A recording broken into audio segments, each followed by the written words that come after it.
Hey there, ladies and gentlemen, Spazzy Dragon here, aka Syndromes, and welcome to this little Avorion-related video. A video that I wasn't really sure I was going to do for at least a week and a half, because the first attempt at recording this video ended up me going on quite a bit of a rant regarding how the game is currently progressing, and the glaring problems that I foresee in the near future regarding its, replayability value in general, and how a game that kind of, builds itself on its whole procedural generation thing has a very stone-set story that seems to be the focus of it, and that kind of undermines the whole concept of a procedurally generated game and its replayability for people like me who wants to make content for it. I still love the frick out of Avorion, but let's just say that this recent teaser that Boxelware have put out has got me thinking whether or not they are kind of moving the game in a rather retrograde sort of location, yeah. Words are hard. But yeah, so today I'm going to be talking about some of the things that I've noticed in the recent DLC trailer, some of the things that I would like to speculate about, and some of my guesses as to what it probably is going to be versus what it should be in a best case scenario. So with that in mind, I have this video in front of me right now. Let's play the video, and I'm just going to very quickly go over the things that I've noticed here. So first of all, we have docking, and thank frick for that. So docking was something that I was really hopeful for when I just started playing, because I had this kind of idea, and you probably already remember from my multitude of my Let's Plays, that one of the things that I usually start with is creating a few mining drones, giving them captains, and setting them off to, mine resources for me so that I, at the same time, for the sake of the video itself, could do something a little bit more interesting than staring at a rock and, laser shooting at the rock. One of the things I really wanted is to kind of be able to not spend a huge amount of resources on these little mining drones, so that they could actually keep up with my ship, because while the mining drones themselves were not really all that problematic to lose, the captains surely were. So if I wanted to play at a level where you didn't get the respawn tokens, or reconstruction tokens, I'm sorry, then that would be kind of problematic, so my main ship would have a, much better range, and then I would have to move the drones, and chances are they would kind of hit a, a sector which was populated by pirates, something would happen to them, etc, etc. Now, this is actually a little bit different. In this case, I could actually make my ship into a carrier without having to wait until I hit Trinium, where we actually get the docking module, the hangar base. But there is one thing that I'm really curious to see, and that is, do ships that are moored to each other share resources in terms of energy generation and turret control? Because that kind of leaves us towards a very interesting concept. So imagine this. You have the ability to create outright titans of ships. Ships that aren't limited in size towards their, usual amount of slots. And the idea here would be that it is, mechanically speaking, one step above from what you usually do with your ship in terms of design. You put down your reactor, you put down your energy containers, you put down your engines, etc, etc.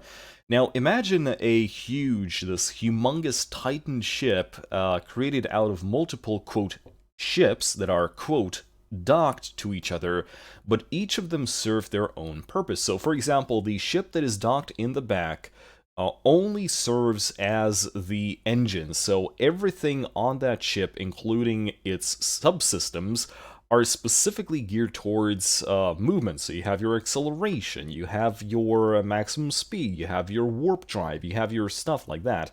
And at the same time, its mere existence gives you a chance to put more turrets on it in the form of, turret control systems, etc., etc.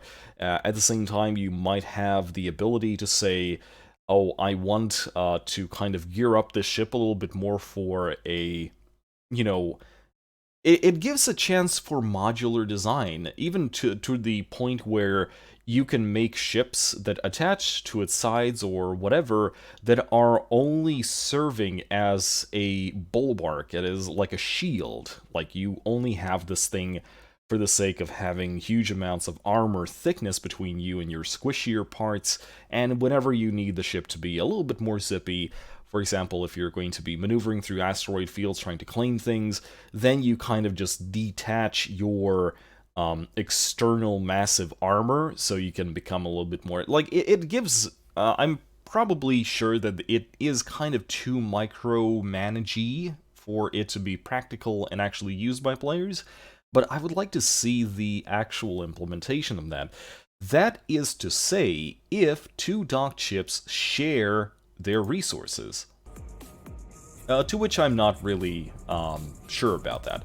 What I'm sure about, however, is the fact that this is being done in a titanium ring. So this is a titanium ship. You can see by the engines, they're completely white. This is not trinium. The trinium ships would be more blue, which means that this technology is going to be capable of functioning in very early stages of the game, which makes the game more interesting. And for that, I am really happy. Now then, hacking containers. Honestly, this seems like a gimmick for me. I can see that this is one of those container fields that I'm constantly asking what the hell were they. I guess this is, in fact, what they are. But honestly, unless hacking involves placing another kind of subsystem on your ship, along with everything else, and then using it to get better gear from what you would usually get from smuggler stashes, well, I'm not exactly sure. Now, for those of you who are wondering, we didn't really actually get any insight on any new items here, because the items that this ship picked up is a regular military control system, you have some cargo upgrades, you have internal weapon systems, and a hyperspace upgrade. So, no spoilers regarding new items, but we'll see if, how this exactly works. Now, the 30 new missions and events, this is actually something that I was really looking forward, because I really wanted to make, one of the ideas submitted to me was to make a Let's Play where you only progress through systems, so you actually have to buy all of your assets from the credits that you make during missions. And I really find that kind of interesting, because that would be a very kind of bounty hunter-esque sort of approach to the game that I have not experienced, and that sounds really interesting. Now, you can also see that we are dealing with new types of weapons here, which again is really strange, and I'm not exactly sure if this is correct. So again, we are in a titanium sort of place, judging from the 1.6k Omicron of a ship. So I don't exactly remember the Omicron rating for these levels of ships. I'm not exactly sure. Maybe this is a ship that has been specifically spawned for the purpose of this teaser trailer. That I cannot tell you right now. But when it says new enemies, we are currently looking at a ship that is using, I think those are just our regular plasma or pulse weapons. Maybe it's a new effect for the pulse weapons, I'm not exactly sure. All I can say is that the ship in front of us is actually using a shield, and it's in a titanium sector. So it leads me to believe that these new systems, these new enemies are basically higher tier vehicles that have been put in lower tier, lower, lower tier sectors. So I'm not exactly sure if this is going to make them more interesting, because again, one of my biggest problems with Avorion especially in its late stages, is that the only thing that they can do to make the enemies more challenging is to give them more damage output and increase their health to, frankly, ludicrous amounts, which just makes them bullet sponges, at which point you are just pointing at them and just holding down your fire button, which does not make really for a more challenging gameplay or a more engaging one. It just makes the enemy harder through, having to shoot them more. So I'm really hoping that that is not the case. Again, I'm not exactly sure why we are in a titanium sector for the purpose of this footage. I can't really say if this has to do something with the ship itself. It states it's an acolyte. I'm really sorry, I don't remember if we had a acolyte ship. Probably one of the guardians of those rocks, the church guys, which we actually never really did much with apart from, shooting them. But there you go. 10 minutes in, let's go. So, new friends. This is something that I'm really looking forward to in the sense of I want to see if they heeded some of our suggestions in the past and actually did something with the NPCs where you can hire them as temporary temporary controllable ships that you cannot modify. You cannot modify them. You cannot repair them if they get damaged, and if they get damaged too much, they might leave your employment. But it's an interesting mechanic to kind of let people who don't build their own ships kind of have their own mini fleets at the same time, as long as they have the credits to actually sustain them. Now, the problem here is that for the moment, what I'm seeing in this trailer is that, let's take a look. Izzy, cheers, can I have your attention? You have no time for chit-chat. I'm sorry, let's quickly go back. So, the problem is, there's a job I need you to do. So this is not us issuing missions to the NPCs. This is the exact opposite. These are NPCs after the fashion of the initial kind of adventure NPC that gives you a very brief tutorial.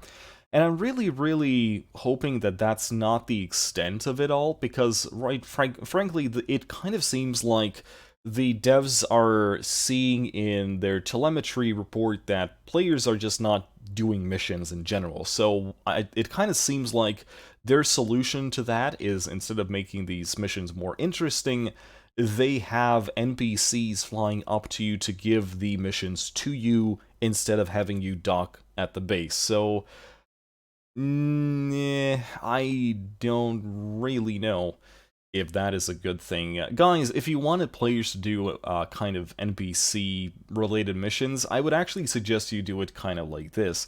When you enter a system, your ship is connected to that system's, well, for the lack of a better word, a neural net field, or whatever you want to call it. That system's internet.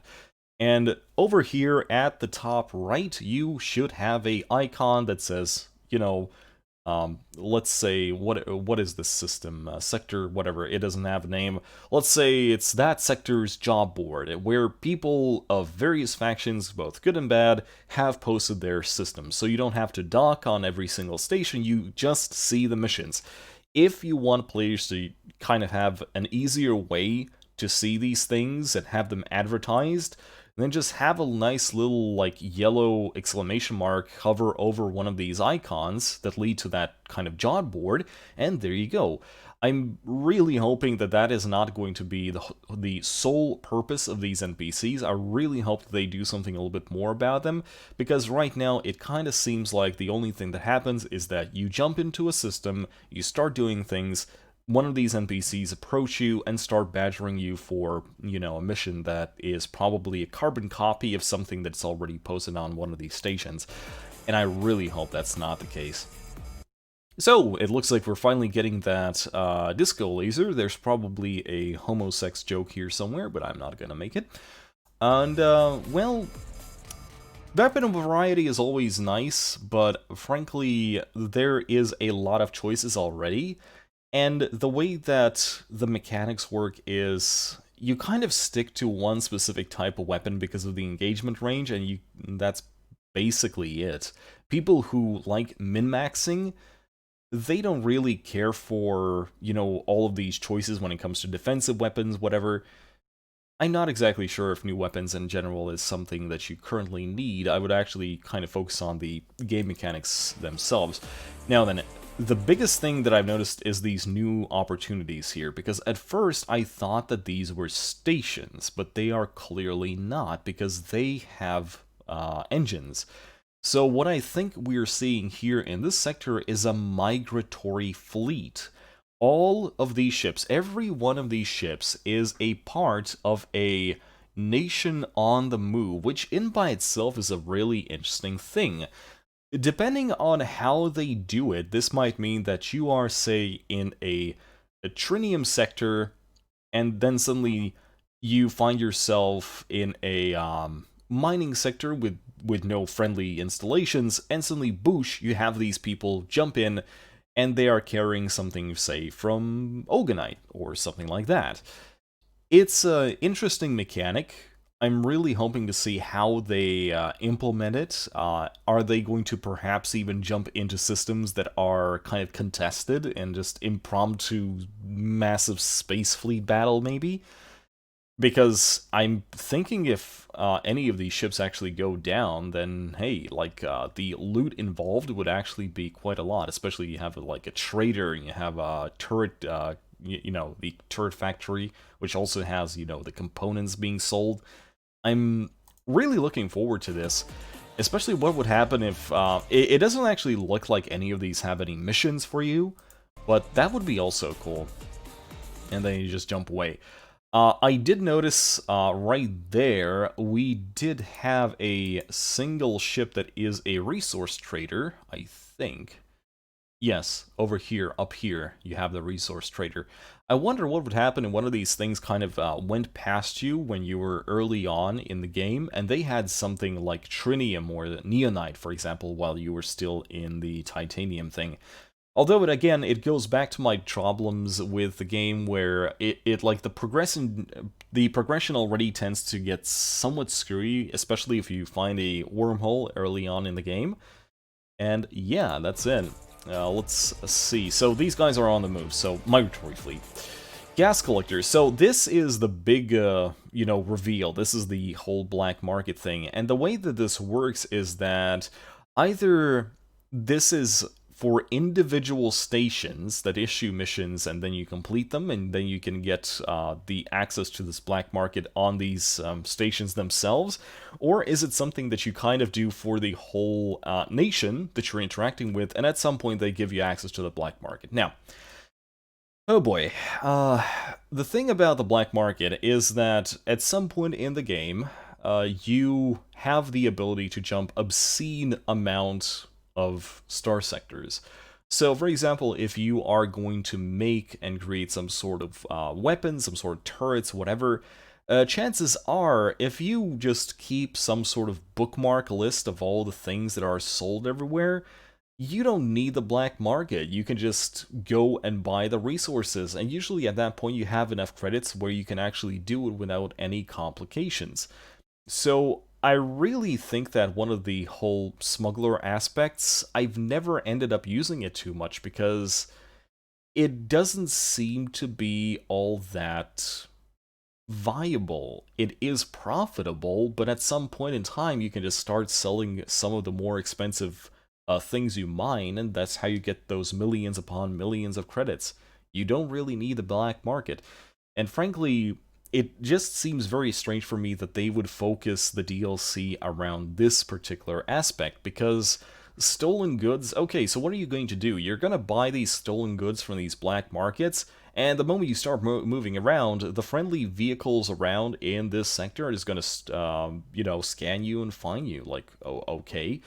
If this was supposed to be something for the early game, yeah, I would understand that. But again, the problem is that would require you to have a stolen license, which I don't even remember if it was a thing or not. You can tell me if that's the case. But yeah, not sure how this works. It kind of seems like this is a direct attempt to kind of give players a more reliable place to pawn goods, or not even pawn. I can't even tell if this place is going to have a sell. This might be a place to sell stolen goods. Not exactly sure.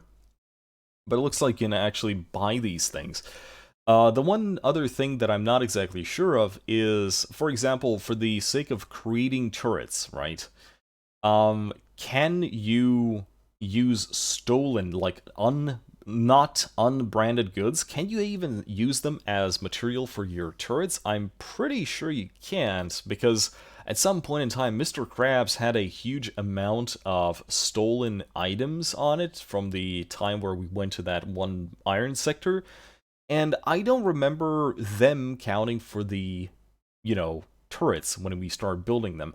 Or maybe I'm remembering it wrong, maybe I already sold them, so again, this is something that you will have to tell me if I'm wrong about, and I'm pretty sure you will.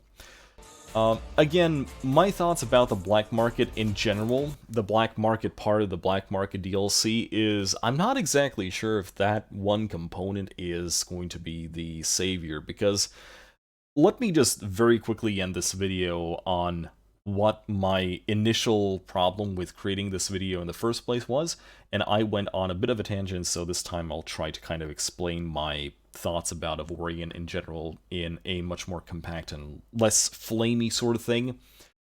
The current main game objective, which is reach the galaxy and destroy the big bad boss, right? I think it would have worked as a template for the alpha and the beta build. Once Avorion 1.0 reached its, once it released, I'm really certain that particular mission should have been scrapped. It should have been given a completely new thing. Avorion's massive push for the whole procedural generation is still a bit of a liability in terms of what the game can offer you, because the problem is when everything is procedurally generated, everything is the same. I cannot remember one distinct factor about any of the nations that I encountered during my play of Mr. Krabs. And I think that if Avorion started off with, okay, it can still be a galaxy torn by an old war where the remnants of large empires are trying to survive. Yeah, okay, you can still use that template.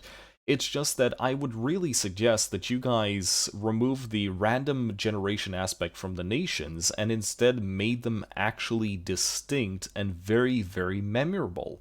You can pit them against each other, you can make them fight over land and resources, well, land, space and resources.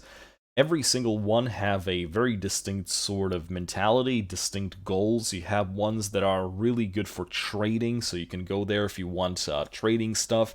Ones are really good for raiding. You have distinct, interesting kind of technologies you can get from them. They can react to you based upon the technologies that you are using. You can have, up to five distinct nations, similar to, say, Mount and Blade Warband, what they did with their, as I already said, like, I'm pretty sure I did mention Mount and Blade Warband at some point, because they had, like, that game, I could simply play it without any reason to rush towards, the full conquest sort of thing. And I'm really sad that Avorion kind of locks itself in towards the whole, go to the center and kill the big bad boss sort of thing.